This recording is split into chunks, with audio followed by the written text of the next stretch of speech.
عابد نے بتایا کہ کاشف نے ان کی بیٹی کو سرے راہ روک کر بدتمیزی کرنے کی کوشش کی تھی۔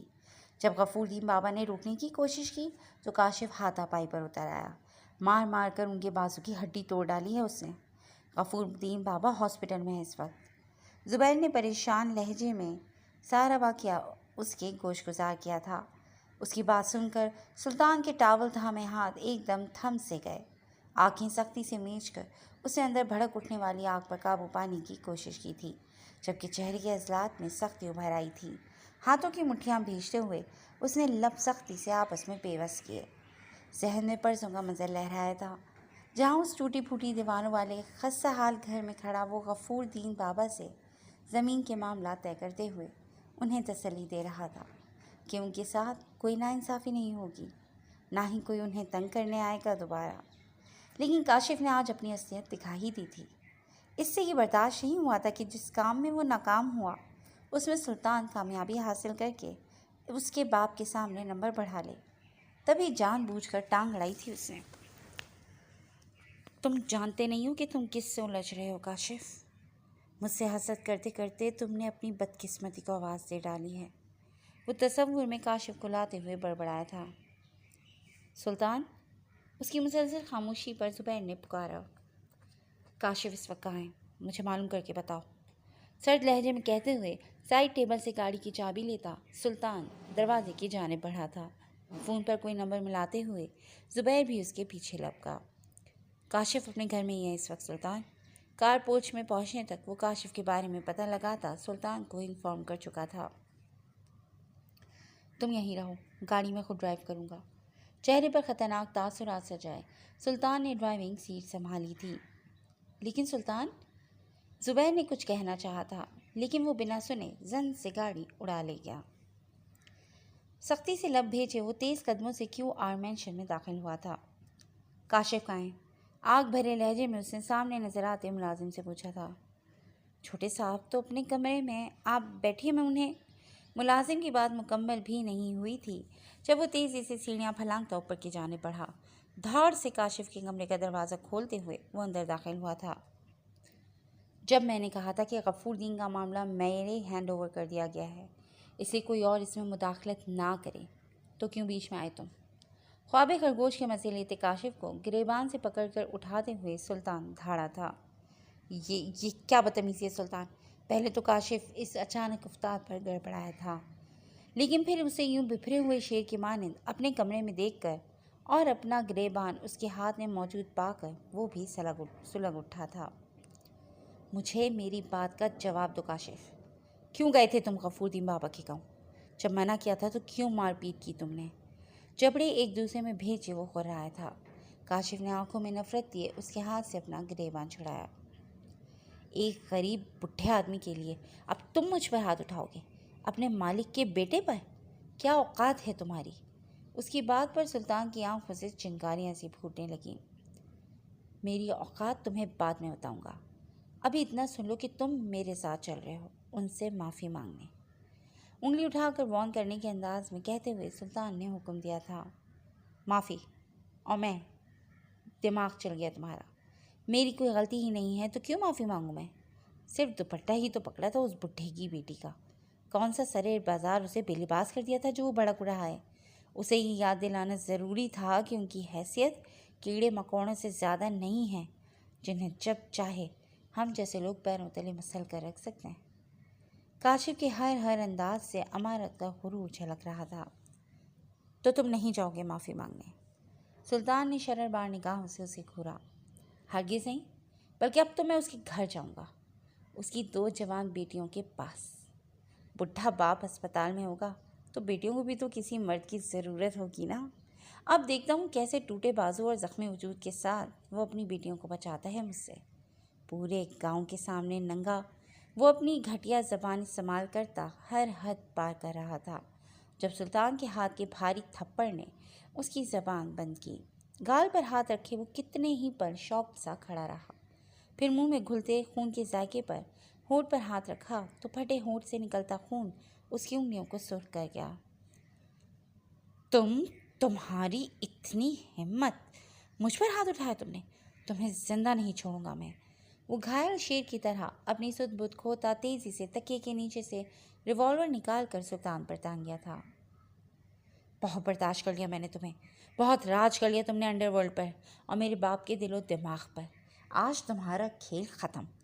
ٹریگر پر انگلی رکھتا وہ کرایا تھا۔ سلطان نے سلگتی ہوئی سی نگاہ اس کے چہرے پر ڈالی، پھر اس کے ہاتھ میں پکڑے ریوالور کو دیکھا۔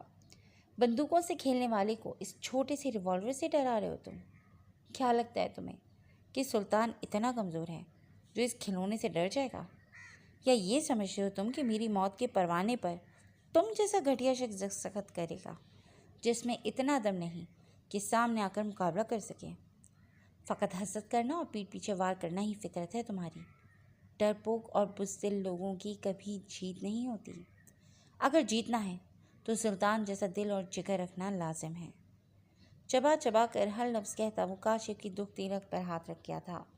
کاشف نے تیش بھری نگاہوں سے اسے دیکھتے ہوئے ٹریگر پر انگلی کا دباؤ بڑھایا۔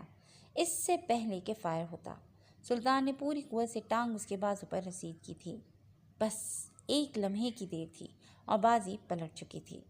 ریوالور کاشف کے ہاتھ سے اچھلتا ہوا اب سلطان کے ہاتھ میں تھا، جبکہ کاشف بغل میں رسید ہوئے اس کے بھاری بوٹ کی وجہ سے کراتا ہوا ذرا سا جھکا تھا۔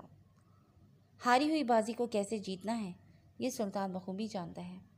میری موت کم از کم تم جیسے شخص کے ہاتھوں نہیں لکھی، اس چیز کی گارنٹی دیتا ہوں میں۔ رہی بات انڈر ورلڈ اور قریشی کے دل و دماغ پر راج کرنے کی، تو سلطان صرف راج کرنے کے لیے ہی پیدا ہوا ہے۔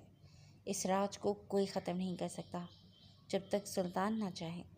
مجھ سے مقابلہ بازی کا خیال دل سے نکال دو کہ حسد کی آگ صرف تمہیں تباہ کرے گی۔ میرے ساتھ ہاسپٹل چل کر معافی مانگ لو، یہی بہتر ہوگا تمہارے لیے، ورنہ جس طرح تم نے غفور دین بابا کے بازو کی ہڈی توڑی ہے اسی طرح تمہارے بازو کی ہڈی توڑ کر حساب برابر کر دوں گا میں۔ ریوالور سے ساری بلیٹس نکال کر کھڑکی سے باہر اچھالتے ہوئے سلطان نے ریوالور ایک جانب پھینکا تھا۔ تم مجھے ہاتھ لگا کر دیکھو، ڈیڈ تمہارا نام و نشان مٹا دیں گے۔ وہ صرف تمہیں اپنا بیٹا کہتے ہیں، جبکہ اصل میں کتے ہو تم، ہمارے پالتو کتے، جس سے جب چاہے جو چاہے کام نکلواتے ہیں ہم۔ جس دن تم ہماری وفاداری چھوڑ کر ہمارے خلاف جاؤ گے اس دن بے موت مارے جاؤ گے، یہ بات یاد رکھنا تم کبھی بھی۔ کاشف حقارت بھرے لہجے میں کہتا چلا جا رہا تھا جب چہرے پر پڑنے والے زوردار تماچے سے اس کی بات ادھوری رہ گئی۔ ہو گئی بکواس، تم جانتے بھی ہو کہ کیا کہہ رہے تھے تم؟ بنا سوچے سمجھے کچھ بھی اول فول بکتے رہتے ہو۔ عقل گھاس کھانے چڑھ گئی ہے تمہاری؟ قریشی کا سخت لہجہ سنائی دیا تو کاشف نے سر اٹھا کر انہیں دیکھا۔ آنکھوں میں سگے باپ کے ہاتھ کے اس تھپڑ پر بے یقینی ابھر آئی تھی۔ آپ بھی؟ آپ جانتے بھی ہیں کیا کیا ہے اسے میرے ساتھ؟ مجھ پر ہاتھ اٹھایا اس شخص نے، اور آپ اپنی سگی اولاد پر اسے پریفر کر رہے ہیں، اس کی طرفداری کر رہے ہیں۔ کاشف کا بس نہیں چل رہا تھا کہ سلطان کو شوٹ کر ڈالے، جبکہ سلطان چپتی ہوئی سی نگاہوں سے باپ بیٹے کی بحث دیکھ رہا تھا۔ سب جانتا ہوں میں، جو اس نے کیا وہ بھی اور جو تم نے کیا وہ بھی۔ جب منع کیا تھا کہ اس معاملے میں نہیں پڑو گے تم تو کیوں الجھ رہے ہو بلا وجہ جا کر؟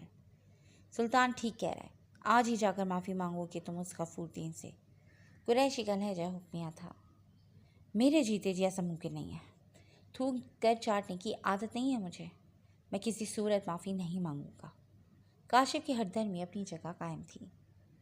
میں تمہیں بتا نہیں رہا کاشف، نہ تم سے ریکویسٹ کر رہا ہوں، حکم دے رہا ہوں تمہیں، اور تمہارے پاس اس کے علاوہ کوئی آپشن نہیں ہے، سمجھے تم؟ سخت لہجہ اپناتے ہوئے قریشی اپنی بات مکمل کرتا سلطان کی طرف متوجہ ہوا۔ تم جاؤ سلطان، کاشف ہاسپٹل جا کر اپنے کیے کی معافی مانگ لے گا، اور ہاسپٹل کے سارے اخراجات بھی میں ادا کر دوں گا۔ مزید کوئی تکلیف نہیں ہوگی غفور دین یا اس کی بیٹیوں کو، ڈونٹ وری۔ قریشی نے سلطان کو یقین دلانے کی کوشش کی تھی۔ سلطان نے اس بات میں سر ہلاتے ہوئے سرد نگاہ کاشف پر ڈالی، پھر پلٹ کر کمرے سے نکل گیا۔ دماغ خراب ہو گیا تمہارا؟ کتنی بار تم سے کہا ہے کہ بلا وجہ سلطان سے مت الجھا کرو، کئی سالوں کی محنت ہے میری اس پر، اسے برباد مت کرو۔ اسے روحان سے سلطان میں ڈھالنے میں بہت وقت لگا ہے مجھے، اب جب اس محنت کا پھل کھانے کا وقت آیا ہے تو تم سب کچھ تباہ کرنے پر تلے ہوئے ہو۔ مت بھولو کہ ہمارے حریف چپ کے بیٹھے ہیں صرف سلطان کے خوف کی وجہ سے۔ ہماری سب سے بڑی ڈھال ہے سلطان، جو ہر مصیبت کو ہم تک آنے سے پہلے خود پر روک لیتا ہے۔ جب تک وہ ہمارے کام آتا ہے ہمیں اس سے بگاڑنی نہیں ہے۔ پھر تم کیوں بلا وجہ کا بیر پالے ہوئے ہو اس سے؟ قریشی کا لہجہ خاصا سخت تھا۔ آپ کی وجہ سے یہ بیر۔ کیوں آپ کو ہمیشہ مجھ سے زیادہ وہ قابل لگتا ہے؟ ہمیشہ اسے مجھ پر ترجیح دی ہے آپ نے۔ اس کے ہر لفظ سے سلطان کے لیے نفرت ٹپک رہی تھی۔ کاشف سمجھتے کیوں نہیں ہو تم؟ یہ سب کس کے لیے کر رہا ہوں میں؟ صرف تمہارے لیے۔ اپنا دماغ بھی استعمال کر لیا کرو کبھی۔ وہ مجھے لاکھ عزیز صحیح، لیکن تم بیٹے ہو میرا اپنا خون ہو، تم سے بڑھ کر نہیں ہے سلطان۔ فی الحال صبر کرو اور جیسا میں کہتا ہوں ویسا کرو۔ تم دونوں کو ساتھ لے کر چلنا میری مجبوری ہے، لیکن بھروسہ رکھو اگر کبھی زندگی میں ایسا موقع آیا جب تم دونوں میں سے کسی ایک کو چننا پڑا تو میرا انتخاب تم ہی ہوگے۔ اس وقت میں تمہیں ہی ترجیح دوں گا۔ اب اپنا حلیہ درست کرو اور نہیں جاؤ، ہاسپٹل کے لیے نکلنا ہے تمہیں۔ بات کرتے کرتے آخر میں نرم لہجہ اپناتے ہوئے قریشی نے اس کا کندھا تھپتھپایا تھا، پھر خود کمرے سے نکل گیا۔ جو کچھ تم نے آج کیا ہے نا سلطان، اس کے لیے کبھی معاف نہیں کروں گا میں تمہیں۔ سود سمیت بدلہ نہ لیا تو میرا نام بھی کاشف نہیں۔ تنفر سے کہتا وہ ہونٹ کے کنارے سے بہتا خون صاف کرتا واش روم کی جانب بڑھ گیا تھا۔ جی فرینڈز، آج کے لیے بس اتنا ہی۔ کیسی لگ رہی ہے آپ کو آیت نور کی یہ کاوش؟ ہمیں انتظار رہے گا آپ کے کمنٹس کا، اور آپ جڑے رہیے گا کلاسک انٹرٹینمنٹ چینل کے ساتھ، جہاں بہت جلد ہم نئی ایپیسوڈ لے کر حاضر ہوں گے۔ ٹل دین ٹیک کیئر اینڈ اللہ حافظ۔ السلام علیکم فرینڈز۔